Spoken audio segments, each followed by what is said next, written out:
Hello everyone, Brett the Comic Novice here, and the Superman comics that have been coming out recently, especially the 2023 Superman comics, have never been better, well, at least since I started reading back in mid-2019.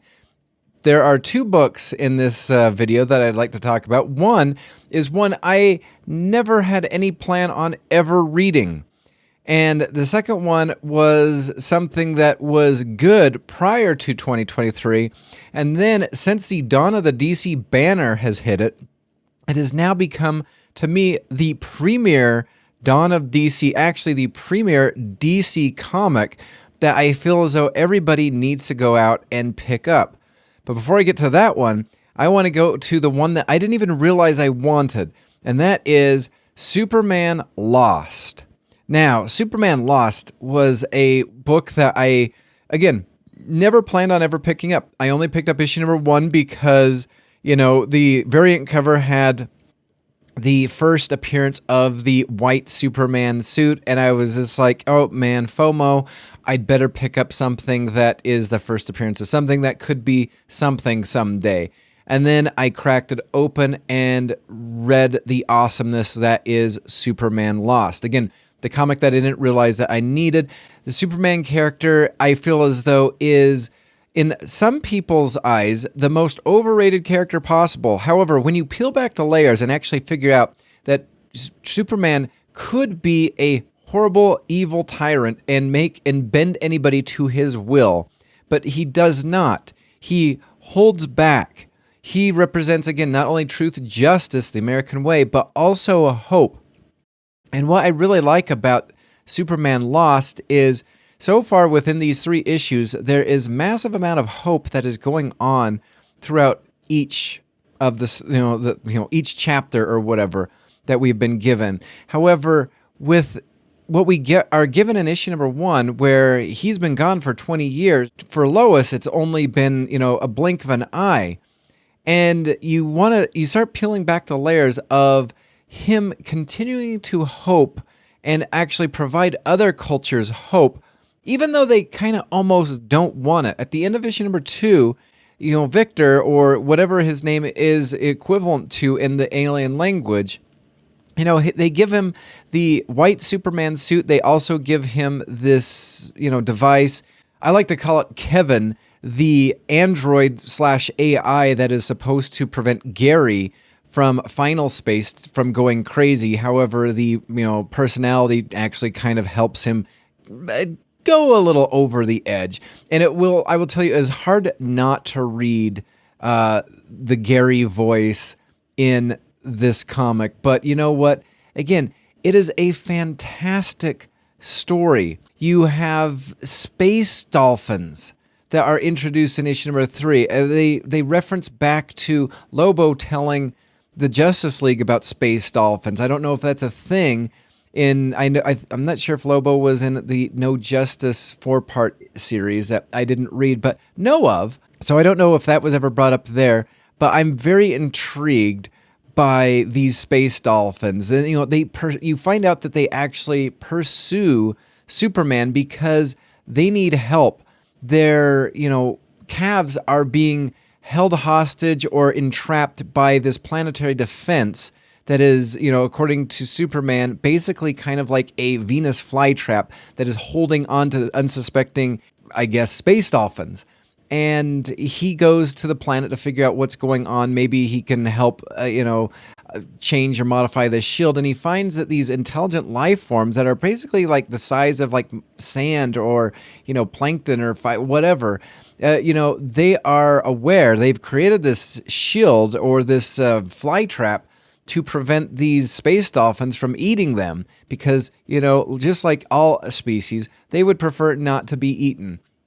So, Superman basically tells them, I've come here to convince you to maybe use like this device as not a snare, but more as a deflection to prevent yourselves from being eaten.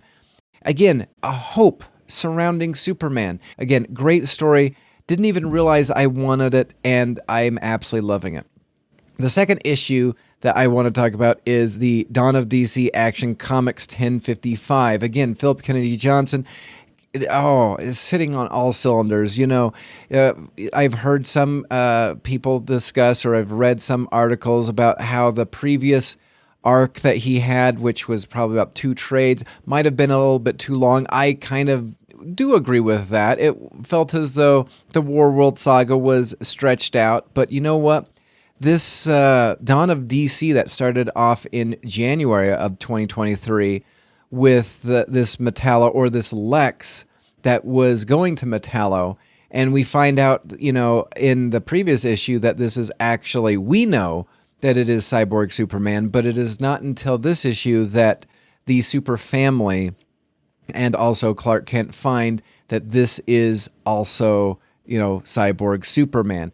We find that, I thought that he was actually taking some of these people from this, One Blue Earth and kind of Cyborg Supermaning them out or Metalloing them out. But then you find out that he's actually killed them and just is using the husks as a body to attack the people of Metropolis.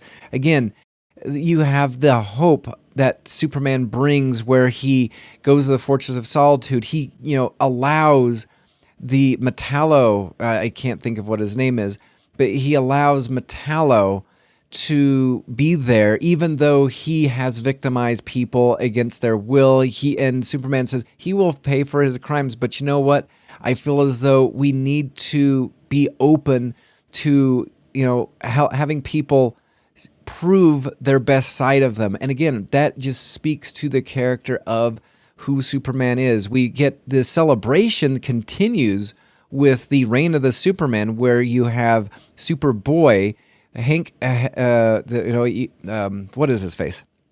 You have Steel, who's there, as well as they bring up Eradicator to find and track down the source of the Cyborg Superman. So again, a reuniting of the Reign of Superman with Superman actually still being there. The second story with the John Kent Superman continues on with the death of Superman 30th anniversary, again, where we have Doombreaker, where he has come to find the piece of Doomsday that John Kent decided to keep for himself because he knows better.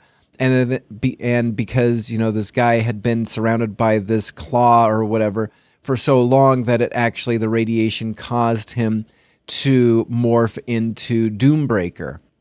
And then, of course, you have the John Kent being abducted by the princess, who wasn't what she appeared, or at least what she told people she was, and is now being held hostage and demands that Superman actually kind of reinstate her or make sure that there's not an uprising.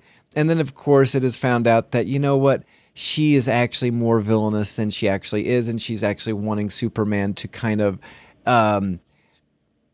destroy any dissidents association with her being the princess or, ruler of this planet. The third story, I read the third story, the Steel story, because I was kind of hoping that this would kind of set up the whole Steel works. As I reread it before I did the 1055, I kind of came to the conclusion that it's just a Steel story. And then as I read 1055's Steel story, I found by page 4, it just got a little uninteresting. So I'm picking up at least the first 2 issues of the Steelworks that is coming out. The first one's coming out in June, which is written by Michael Dorn, Worf from Star Trek The Next Generation.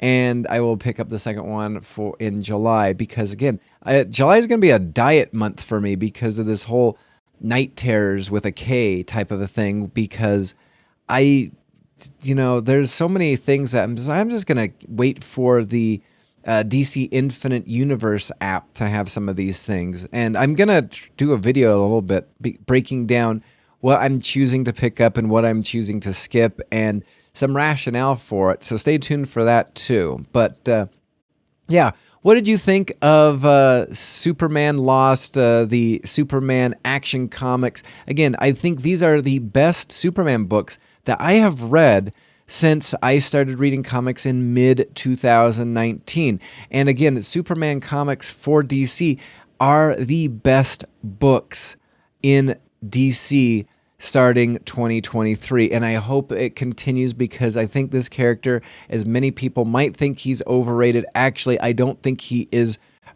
rated highly enough for who he is morally and what he stands for.